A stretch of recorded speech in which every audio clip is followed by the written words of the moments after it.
Hi everybody and welcome to this video. My name is 𝗬𝗀, I'm a musician and producer, and in this video I want to show you 5 classic synth-based sounds that you can create inside Ableton Live by using their Wavetable synth. Those sounds are all inspired by some original sounds ranging from Parliament to 9-inch Nails to the Pet Shop Boys to Herbie Hancock and also to Michael Jackson. And if you're just interested in one of those specific sounds, just check the timestamps and you can jump to that sound directly. And otherwise, let's just not waste any further time and just get started. So let's actually start with the Parliament one, because it's also probably the most classic one and was one of the first really successful synth bass sounds, at least to my understanding. And we can actually make the wavetable here also a little bigger. And yeah, it's kind of this classic synth bass sound that is very functional and kind of an all-time classic. And you can see it's kind of dryish. It doesn't have like some long decay, which is also a very funky thing, because usually long decays and funk don't really go well with each other, and it's rather some short, dry type of sound that you want to aim for. So you can see here that both waveforms, so I used 2 oscillators, and they are both just some exact sawtooth wave, very classic. And one of them, in this case the first one, is just 1 octave lower than the second one. Doesn't matter how you do it, if you make this one an octave higher or this one an octave lower, just matters that they are kind of 1 octave apart. No further modulation. Also the first one I lowered a little, because otherwise I felt it was a bit too overwhelming with the bass, so you just have to find some nice balance actually between those two things. And see, I mean, it makes it more bassy, but you always have to be careful, especially with bass. And if a kick drum comes in, now we're looking at those sounds neutrally, you always have to have in mind that they are supposed to work with something else. So this often means that they can't have as much bass as you may want if you listen to them in solo. So that's also a thing to just keep in mind and do even before adding EQ or mixing anything. And yeah, that's just the main kind of thing. And the envelopes are kind of classic. So the third one you can kind of ignore because it's not used. We only use some amplitude envelope with some longish decay, but usually those notes are never played for that long. You see that now they would have this kind of longer decay, but this sound is actually supposed to be played with short notes.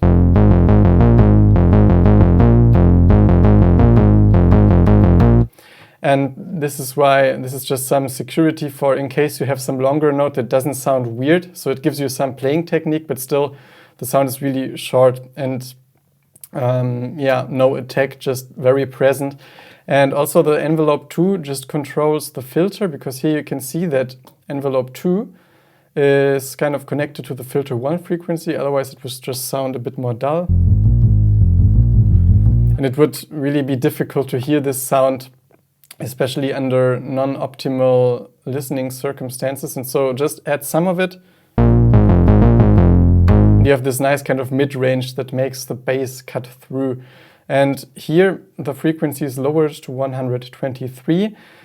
I also always like to add some drive, and the PRD I think is the one that is kind of in the 𝗲𝗀 direction, so that makes a lot of sense for this type of bass. And I also always like to add some drive. You have to experiment with it, but it often makes the sound more exciting. You can also overburden it, but here, I mean, of course, it's difficult to compare without being fooled by loudness, and this is something maybe that's not optimal here, but I did it already sometimes with 2 instances, and one was with the drive and one without the drive, and then you can match it. And yeah, this drive just makes the sound a little richer, which is always desirable if you're working with those software synthesizers, and this is some super nice way to do it already within Wavetable. So for those types of sounds, some drive is really nice, and also some resonance, so just make it a little more squeaky, because otherwise, let's put this to 0. Sounds neutral and nice, but see, they get some tiny bit of excitement through it. And if you do it too much, it's getting into this goofy direction, but if you do it at something about like 26 or 7, it just excites the sound in some super nice way. And apart from that, there's not much. Actually, no unison detune here. It's supposed to be dry and kind of slim. There's some tiny LFO applied to the pitch, just to give this kind of slight vibrato and also make it sound a little more analog. I always find this pleasant, even if it's just 0.8. And with Wavetable, the thing you always have to watch out for is that here you have to lower the amount, because by default it's on 100. And even if you add like 0.% of pitch with the LFO, you see it's really obvious already. So that's why you have to lower this, maybe like around 19 or 20. And then you can actually play with this one, because it still reacts really quickly. And easily you end up in this goofy territory. But actually, yeah, something about 1 is kind of cool. And also, yeah, this original bass line actually goes like this. Let's start this scene. Oh, sorry.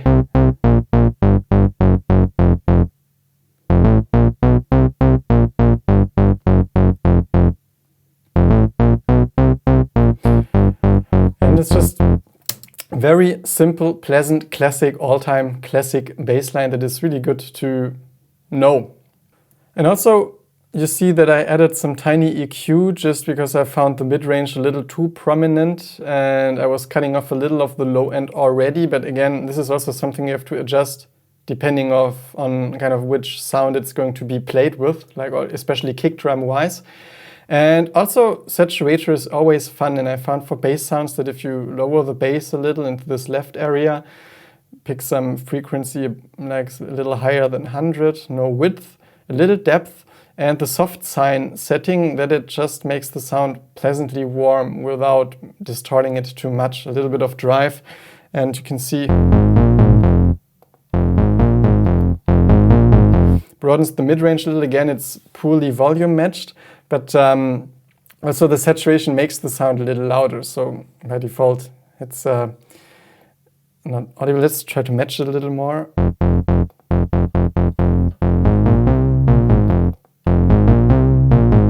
Just excites it a little more, and I find it extremely pleasant. So this is some saturation setting that I would reach out often to. The next sound is the one from 9 Inch Nails, and it's maybe my favorite one because it's some hybrid between distorted heavy guitars and bass, but I think they made it with a synth bass, and it's inspired by the song Into the Void. And here there's definitely some more stuff happening, and it always looks a bit intimidating with all those things, but at least this way you can actually see everything at once. And yeah, if you don't know, with this thing you can just open this wavetable window, and it's really pleasant to work with it. And here I was also really making use of the actual wavetables, because often I'm kind of fine with some basic wavetables, but here in the basic section they have the saw harmonics, and they are super nice for distorted sounds, because distortion basically creates harmonics. And here you can just browse through those sounds and look what kind of resonates with you. For example, like only the first one. You see that it moves a little. I'll get to this in a second. Compared to just the basic sound.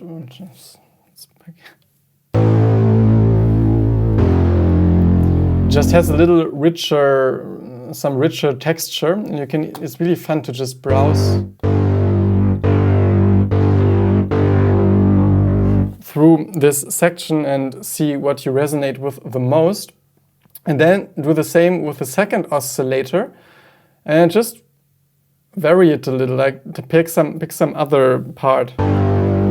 So they kind of create some cool texture together. It's also 1 octave higher again, so you have some lower octave and a higher octave. And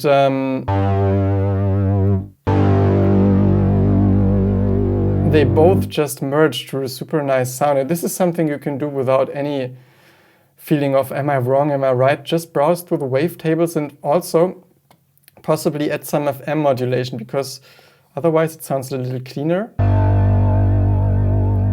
But already here I could see, okay, it has overtones already in the clean version. So if I FM distort it, which means like you can see that you just change here the waveform, you just add lots of distortion. That works really nice with the signal. Here you have those more muffled overtones, and here it really starts to sing really nice. And this way you can just do this until you find a texture you like, and this is the one I ended up with. Also try to play a bit with the volumes to have a nice balance between those two sounds. And then I just left the amp completely open, because this sound has to be present, and often with guitars also there's not much dynamic, so you just play it, or like some very distorted sounds, and they're just present. And I brought the frequency down to 153, but also added some of the, so this one, yeah, it's just basically opening the whole sound. And the envelope 2 basically adds a tiny bit of motion. So, I mean, if you would also play some guitar string, it would be really present, but it also dies off at some point. So you can see that here the filter moves back a little bit, and until this kind of stage here, where it just stays for as long as you sustain the chord. And if I don't do this, it's way more muffled. And again, so this just helps to bring in the mid-range, but if we would open the filter here, we would lose a little the movement, and because then it would just stay open all the time. And if we have the amplitude envelope making this basic thing to just press it and then it stays and shape the kind of movement with the envelope 2, it works really nicely.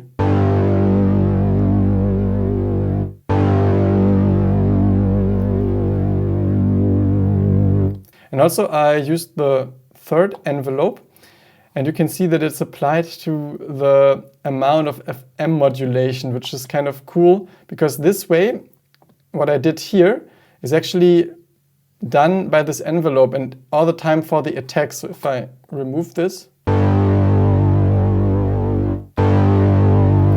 it's a little more static. And this way you just start with some 2 seconds of a little more movement. It's really subtle, and you will possibly only hear this through headphones, but I like to do those things in order to take the staticness away from the digital synth sounds and just add some movement within those harmonics, because it's really fun and just makes the sound a little richer. So basically you see that it does this kind of movement for like 2 seconds, and that's just the envelope 3. If I would make it longer, it was just sustain. Tiny motions, but it's really cool to experiment with this, because you have a third envelope and you can try to use it for it. You could also use the LFO, but this would mean it would be ongoing, and here I like to only have it for the beginning, to add some excitement to the beginning, because it's a very dense sound, and let it ring off more naturally. And also I added some LFO to the pitch. The same what I said with the Parliament sound, make sure the amount isn't too high. And there's also a thing I like to do, which is playing with this attack thing, because you see that the LFO starts with a very, very gentle amount and then kind of fades in, which is nice if you don't want this kind of modulation be applied to the initial sound, so the attack. But if you let it ring, then it just starts to modulate a little. And I find this pleasant in some cases, because if I would do this, put this to 0, it would sound goofy already, but actually if it starts a little later, it almost becomes pleasant. And what is also cool, and you will see the same with the Michael Jackson sound, is that you can integrate it in the way you play it. So if you play some short sounds,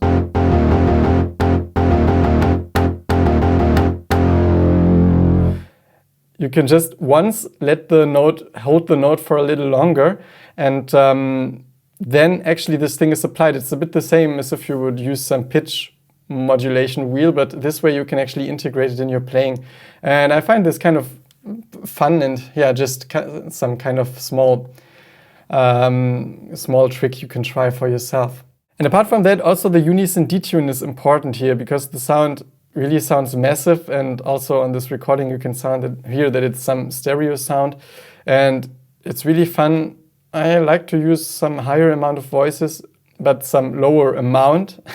And then it's really important that you use some utility to just make the bass frequencies in mono, maybe reduce the width a little, because otherwise the unison detune makes it super wide, and if you use this too much, your mix can become really dull. So again, also something you have to keep in mind for the song you're actually creating. It's always really important to think of those things in some early stage and adjust it, because you can also just make it a little narrower, but maybe it has a lot of space and can be super wide. So that's just something you have to keep in mind. Some basic EQing that is not so spectacular here. And here again, some saturator. It has some, probably similar settings than the one I've shown you before. It can always vary, because with every sound you have some other frequencies that just shine a little more, make the sound shine a little more, and I actually drove it way more. Of course, again, it's really poor in terms of loudness matching.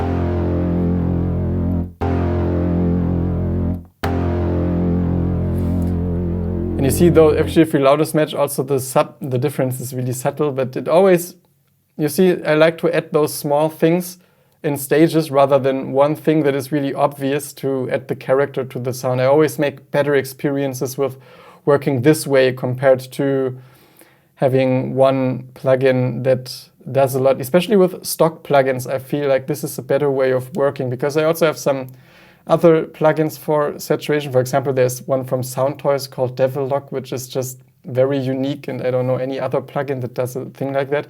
And there you can really sometimes go crazy, because it's so charismatic. With stock plugins here, I think you have to be a bit more careful and rather do small steps rather than making one plugin too obvious. But that's just some personal experience I made. And also, not to forget, again, I drove it, also the Moog type filter, and also a little bit of resonant, just to add this tiny sparkle in the sound and make it a little more rich, although it sounds very vague, but that's basically what happens if you just open this resonance knob a tiny bit. Also, once more, actually, the original bass line.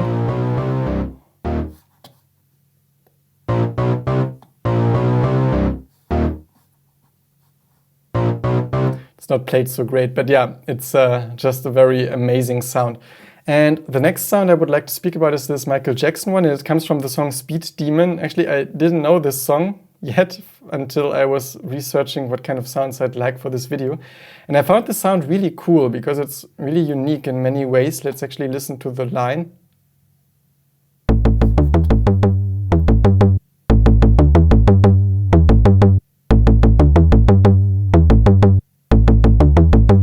Because it has so much attack. And here you see I actually used some instrument rack, because I made some additional synth for the attack, but we'll get to this soon. And just start, I'm muting this attack now. Also, like, this works totally fine already. Really fun sound. And here I again was trying to work a bit with different wavetables again, at least for the first one, because I picked some dual saws. Sometimes they can just sound a little more, I wouldn't say massive, but there's some more punchy character that they can add. And it's even in the main position, so I didn't add any additional modulation here. And the second one is just, again, one octave higher, a little detuned. And here I added some bits of FM modulation. So this is just the first oscillator. You can also see that it's a very punchy envelope. So the amplitude envelope lets it open until quite some amount. So the sustain is like just -10 dB.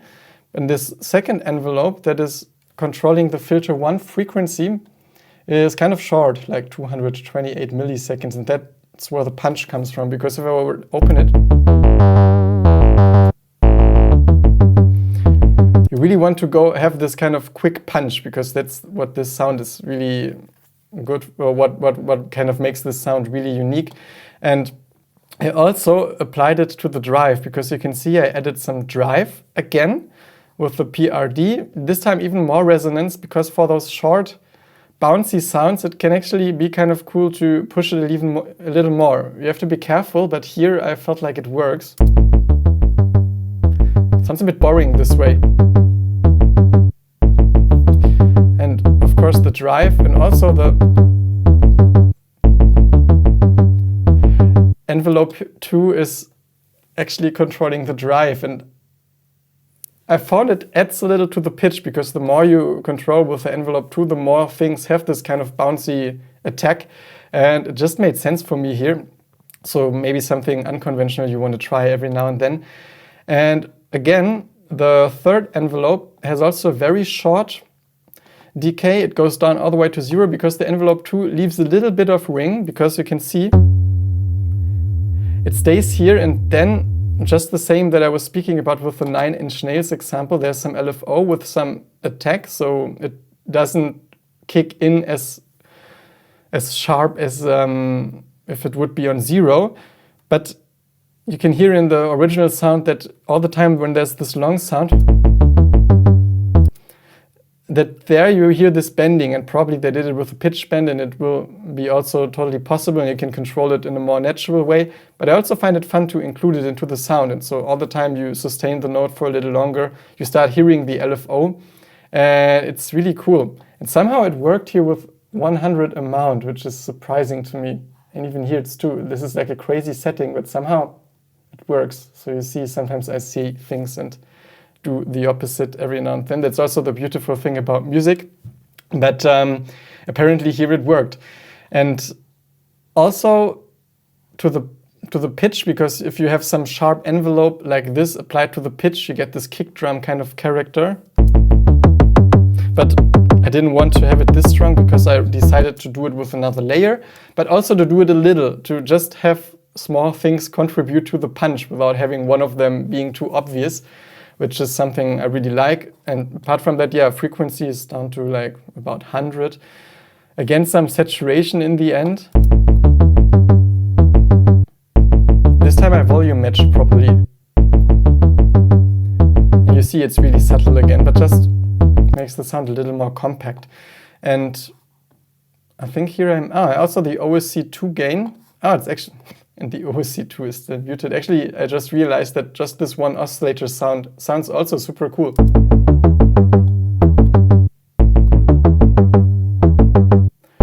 But this one also adds some punch. And also you see that the envelope 3 controls the gain of this one, which means you hear this mostly for the first attack.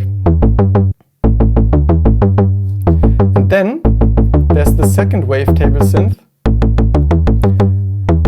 which is basically white noise with a super sharp envelope.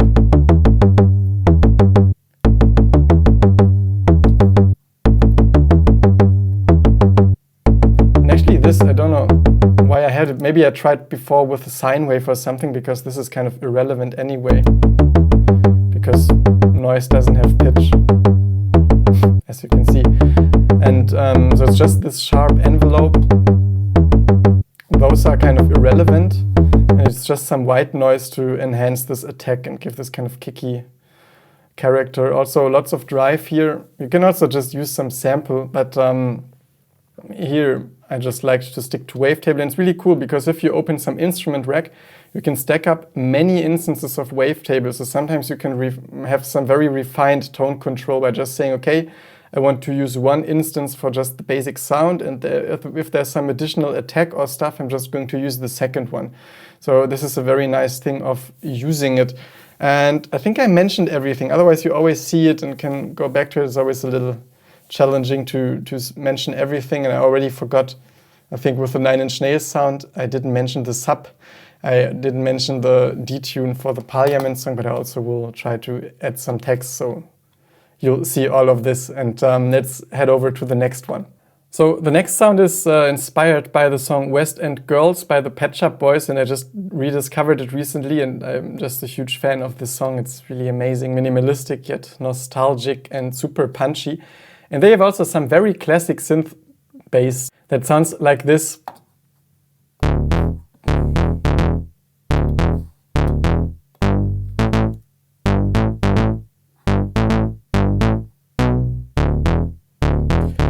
And it's really similar to the Parliament one. This time I changed it. The second one is the one playing some octave lower, and you see that this one is also like 5 dB down, so it's kind of similar. But this one just sounds a little more punchy, and the filter sound comes out more. And so you see that the envelopes are really sharp. For example, the amplitude one is again a bit longer, so for the case, I hold the note for a little longer. There's a little longer decay, but it doesn't really change. Like this is short and long. And this short one is really defined by the envelope 2, which has like a 790 millisecond decay. And yeah, it just sounds really fun. Actually, here you should shorten the release, although the one from the amp is already short enough, so it kind of doesn't matter. And the third one we don't use. Again, just some LFO. This time, always applied with the same amount to the pitch to just add this kind of analog charm type of thing. Again, a little bit of resonance, just for this initial sensation. Drive, always good. With the PRD, I like this one the most, I must say. And there's really not much more to say about it. That's why I'm also so fascinated by this song. It's really simple, but all those sounds are so punchy. And this one is really easy to recreate also. Here, this one should be detuned a little. This is always important, because otherwise they sound too clean. And here around 13, it's always some very nice fight between both tunings that creates this excitement. And again, some saturator. As I mentioned, I have it on drive 4 often, but here it's 12, so you always have to listen. And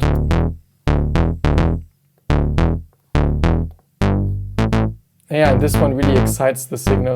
It's more obvious than the other ones. And there you go. And as I said, also always use your ears for the drive and everything, because it also depends on the sound. Sometimes you may have it on 20, but sometimes you may have it on 3 and it's already enough because the sound has so many overtones. So never repeat things blindly. Always try to check every sound. And what I can't state often enough that you always have to use those sounds or create those sounds in connection with the actual drum part or other bass instruments, because by themselves, they can always sound amazing, but they have to work with some other instruments. And you can still kind of high pass this one, it would work, but now for demonstration purposes, they are more in the broader area. And there's one more sound I tried to do with this, the chameleon sound from Herbie Hancock. Let's actually listen to this one.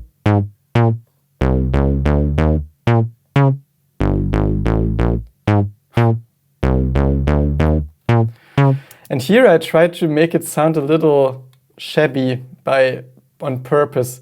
Because you see here I actually added more stuff in the end. Let's look at the basic sound first.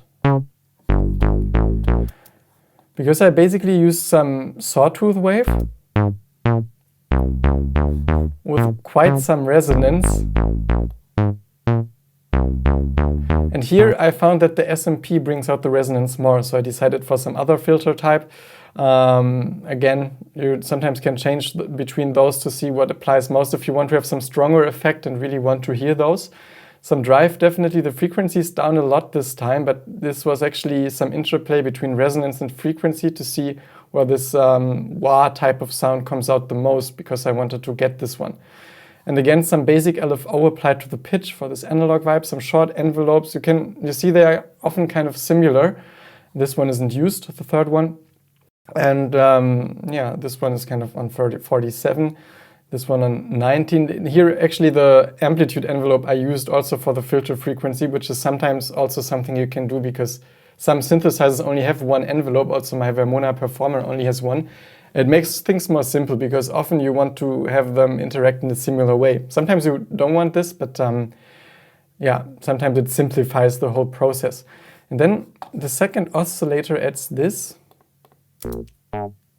Oh yes, I just wanted to have some more squeaky sound also with some FM.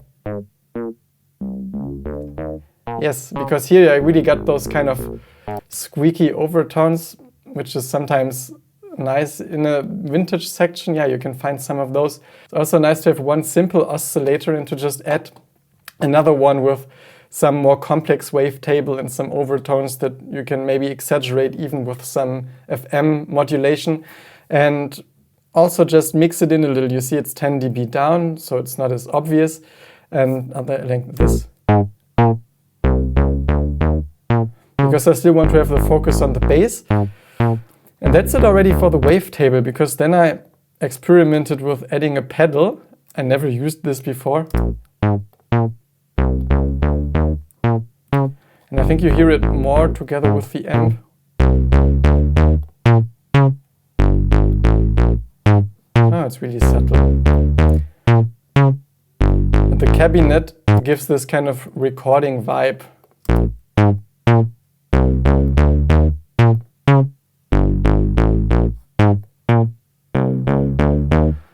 Makes it sound a little more direct, which kind of adds to this sound. I wonder the pedal. Yeah, it's this type of thing. You get sensitive to it because in the beginning you don't realize it. Once you pushed it too much, you feel like it's always too loud. That's why in the beginning you may have not heard it.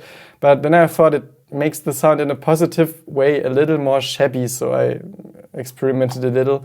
Okay, here actually this is just something you have to do together with your drums and kick drum. If you would add some low cut, high pass, however you want to call it. This is the important section here. And sometimes it's interesting to experiment with those. Sometimes I feel like they sound a little fake, but here somehow it ended up being some kind of cool sound, at least in my opinion.